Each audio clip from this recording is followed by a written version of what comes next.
Hello everyone, myself Prabhas Singh. I belongs to Varanasi. I have completed my aeronautical engineering from Indian Institute of Aeronautics, New Delhi. I am having 5 years experience and recently I was working with CATG as a physics faculty. So our today's topic is Kirchhoff current law.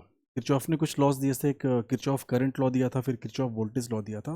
हम लोग Kirchhoff current law के बारे में आज बात करेंगे. पहले देख लेते हैं लिखा क्या हुआ यहाँ पे.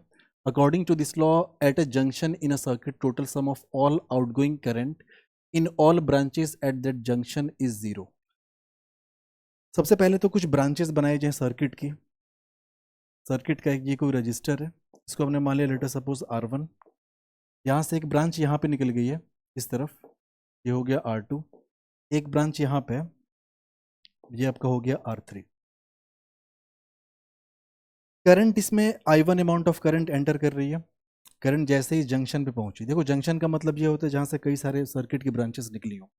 यहाँ पे करंट जैसे ही पहुंची, इस जंक्शन को हमने J नाम दे दिया. इसको दो रास्ते मिले. I2 amount of current R2 में चली गई, I3 अमाउंट ऑफ करंट जो 3 वो चली गई R3 में. इस पॉइंट्स को कुछ नाम दे दें हम. जैसे इसको हमने नाम दे दिया पॉइंट A, और यहाँ का जो पोटेंशियल है VA हमने मान लिया. जंक्शन के पोटेंशियल को हमने X मान लिया. इसको हमने नाम दे दिया पॉइंट B, इसका पोटेंशियल हो गया VB. इसको पॉइंट C नाम दे दिया, इसका पोटेंशियल हो गया VC. तो किरचॉफ का करंट लॉ ये कहता है कि किसी भी जंक्शन पे जो करंट इनकमिंग है that will be equals to the sum of the all outgoing currents. इस जंक्शन पे I1 अमाउंट ऑफ करंट है जो एंटर कर रही है. अब ये कह सकते हैं कि I1 इज इक्वल्स टू, इस जंक्शन से कितनी करंट है जो आउटवर्ड डायरेक्शन में जा रही है, तो I2 और एक है I3. इसको आप लिख सकते हैं I2 प्लस I3, जो कि यहाँ पे लिखा गया total sum of all outgoing currents. यानी आउटगोइंग करंट्स के लिए अगर हमें यहाँ पे इक्वेशन बनानी पड़े तो आप ये बना सकते हैं कि आउटगोइंग करंट्स, एक आउटगोइंग करंट्स आपकी है I2 प्लस दूसरी आउटगोइंग करंट्स आपकी हो गई I3, और ये चूंकि इनकमिंग करंट है आउटगोइंग करंट नहीं है, इसलिए इसका साइन आप रिवर्स कर दीजिए. ये आपका हो जाएगा I3 is equals to 0. Simple सी बात है, किसी भी जंक्शन पे जो टोटल इनकमिंग करंट होती है उनका सम टोटल आउटगोइंग करंट के सम के बराबर होता है. And this law based on the principle of charge conservation. Circuit में जब भी चार्ज फ्लो करता है तो वो इलेक्ट्रिक एनर्जी को एक पॉइंट से दूसरे पॉइंट तक लेके फ्लो करता है. चार्ज का कंजप्शन नहीं होता, चार्ज ऑलवेज कंजर्व होता है. इसलिए इस जंक्शन पे जितनी अमाउंट ऑफ करंट एंटर की होगी उतनी अमाउंट ऑफ करंट बाकी सभी ब्रांचेस में बटी होगी.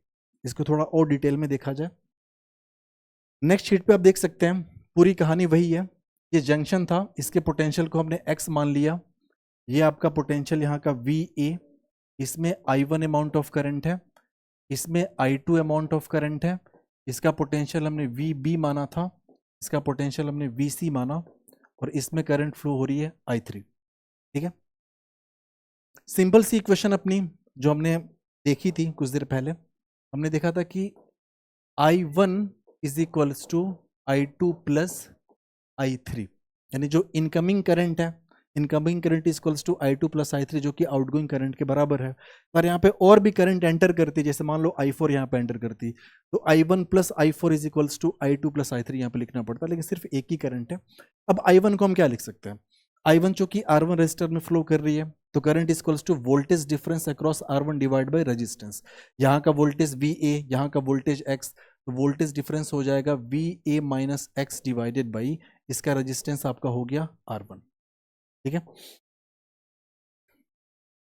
इज इक्वल्स टू I2 को आपको लिखना है जो इसमें करंट फ्लो कर रही है, तो X से इधर फ्लो कर रही है, इस वाले पॉइंट B वाले पॉइंट के टुवर्ड्स फ्लो कर रही है, जहां का पोटेंशियल ज्यादा होगा. सो X minus VB divide by इसका रेजिस्टेंस R2 प्लस इसमें जो I3 फ्लो कर रही है X से इस VC के टुवर्ड्स फ्लो कर रही है, तो X minus VC divide by R3. ठीक है, अब यहाँ पे थोड़ा सा इसको हम सिंप्लीफाई करके और लिखें तो आप इसको लिख सकते हैं कि X minus VC upon R3 plus X minus VB divide by R2. इसको आप राइट साइड में लेके चले जाइए, माइनस आ जाएगा, माइनस मल्टीप्लाई होगा तो X को प्लस VA को माइनस कर देगा. ये आपका हो जाएगा X minus VA divide by R1 is equals to 0. आप इसको देखेंगे तो आपको एक चीज यहाँ पे समझ में आएगी, वो ये कि हर जगह X का पोटेंशियल यहाँ पे ज्यादा आपको समझ में आ रहा है. ये X का पोटेंशियल ये इसलिए हो रहा है, X minus VC by R3 करेंगे तो ये वाली करंट निकल के आ गई. X minus VB by R2 करेंगे तो ये वाली करंट निकल के आ गई, X minus VA by R1 करेंगे तो एक्चुअल में ये वाली करंट निकल के आएगी, लेकिन इस वाले ब्रांच में करंट तो एक्चुअली इस डायरेक्शन में फ्लो हो रही है। जब भी कभी भी कोई भी सर्किट बने, आप सिंपल जंक्शन के पोटेंशियल को हायर मानिएगा, लास्ट में अगर करंट की वैल्यू नेगेटिव निकल के आ गई, इसका मतलब ये हुआ कि हमने जो करंट की डायरेक्शन एज्यूम कर रखी है उसके अपोजिट डायरेक्शन में करंट फ्लो करने वाली है। एक एग्जांपल के जरिए हम इस चीज को समझते हैं डिटेल में। एग्जांपल में सिंपल सा एग्जांपल है, आपसे पूछा है find current in all branches using KCL। KCL का यूज करके करंट हर एक ब्रांच में आपको कैलकुलेट करनी है। चलिए करते हैं। तो सबसे पहले तो हमें वोल्टेज वगैरह का डिस्ट्रीब्यूशन यहाँ पे करना पड़ेगा। आप सर्किट में कहीं भी वोल्टेज को एक जगह जीरो मान लीजिए, यहाँ का वोल्टेज हमने जीरो माना। अब ये वायर जहाँ भी गया हर जगह वोल्टेज जीरो, यहाँ तक गया कोई रेजिस्टर नहीं है, जीरो, यहाँ भी वोल्टेज आपका हो गया zero.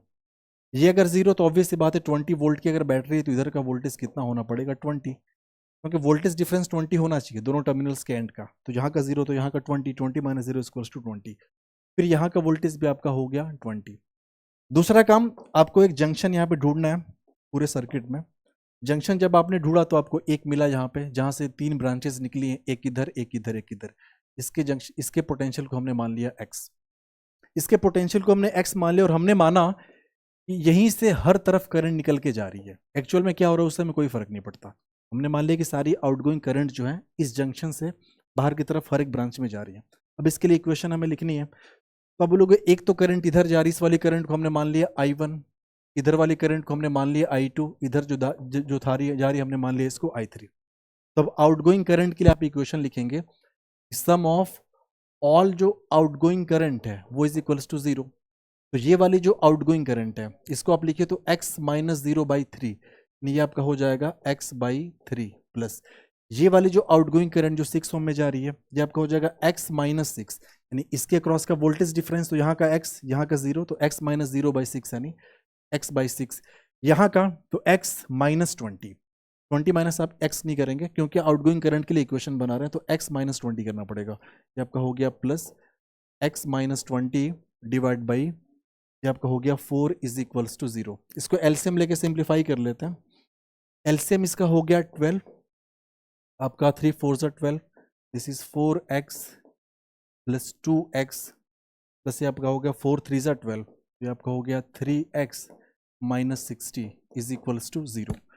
4x 2x 3x this is equals to 9x minus 60 is equals to 0, which implies x is equals to आपका आ गया 60 बाई 9, यानी ये आपका हो गया 20 बाई 3 वोल्ट। यानी x की जो वैल्यू हमने कैलकुलेट की यहाँ पे x एक्चुअली यहाँ का जो वोल्टेज था उसकी बात हम कर रहे हैं, ये आपका आ गया 20 बाई 3 वोल्ट। अब हमें इस जंक्शन का वोल्टेज मिल गया। अब easily we can find out the value of current in all branches. I1 अगर हमें कैलकुलेट करना है तो आप सिंपल I1 लिख सकते हैं यहाँ से, I1 इज इक्वल्स टू इसके क्रॉस का voltage difference divide by resistance. तो वोल्टेज डिफरेंस आप चाहे x माइनस 20 करो या 20 माइनस एक्स करो, कोई फर्क नहीं पड़ता। अगर वैल्यू नेगेटिव आ गई इसका मतलब करंट आपने गलत डायरेक्शन में एज्यूम कर रखा है। तो जो कि करंट हमने पहले ही राइट से लेफ्ट की तरफ मान रखा है जो गलत है, हमको पहले से पता है ना करंट यहाँ से निकलेगी, करंट ऐसे जाने वाली है। तो आप चाहे x माइनस 20 करो 20 माइनस एक्स करो, कोई फर्क नहीं पड़ता। तो चलिए 20 माइनस एक्स ही हम करते हैं। तो ये आपका हो गया 20 माइनस एक्स, इसके क्रॉस का वोल्टेज डिफरेंस डिवाइड बाई इसका रेजिस्टेंस हो गया 4। तो this is equals to 20 minus x की वैल्यू हमने कैलकुलेट की और वो आपका 20 बाई 3 है डिवाइड बाई 4। तो ये आपका हो गया 60 माइनस 20 यानी 40 बाई 4 इंटू 3, ये आपका हो जाएगा 10 बाई 3 एम्पियर। यानी एक चीज़ तो हमें समझ में आ गई, यहाँ से जो करंट एंटर कर रही है वो 10 बाई 3 एम्पियर की है। अब यही करंट दो ब्रांच में बंटने वाली है। I2 को अगर कैलकुलेट करना पड़े, I2 को भी आप इजीली कैलकुलेट कर सकते हैं।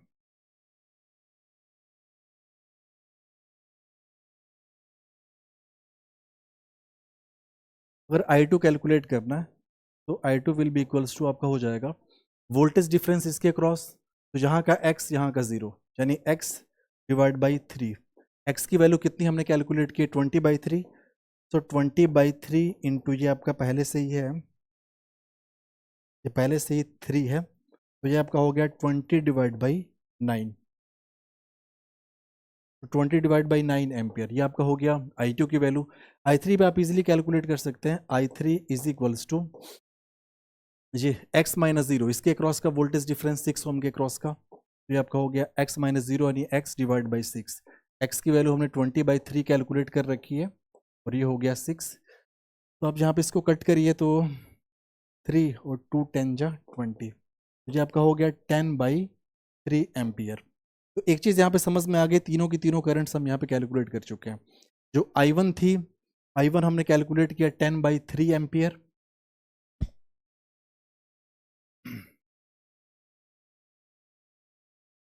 I1 10/3 एम्पियर, I2 आपका हो गया 20/9 और I3 आपका x माइनस 0/6 यानी x/6, x आपका 20/3 6, तो सॉरी ये हो गया 2 3 या 6, 2 10 या 20, तो ये आपका हो गया 10/9 हो जाएगा, सॉरी 10/9 एम्पियर।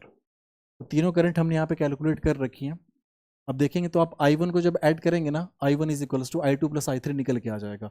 इन दोनों को आप ऐड करिए, I2 प्लस I3 को, तो I2 आपका हो गया 20/9, तो 20/9 प्लस ये आपका हो गया 10/9, तो 20 प्लस 10 आपका हो जाएगा 30/9।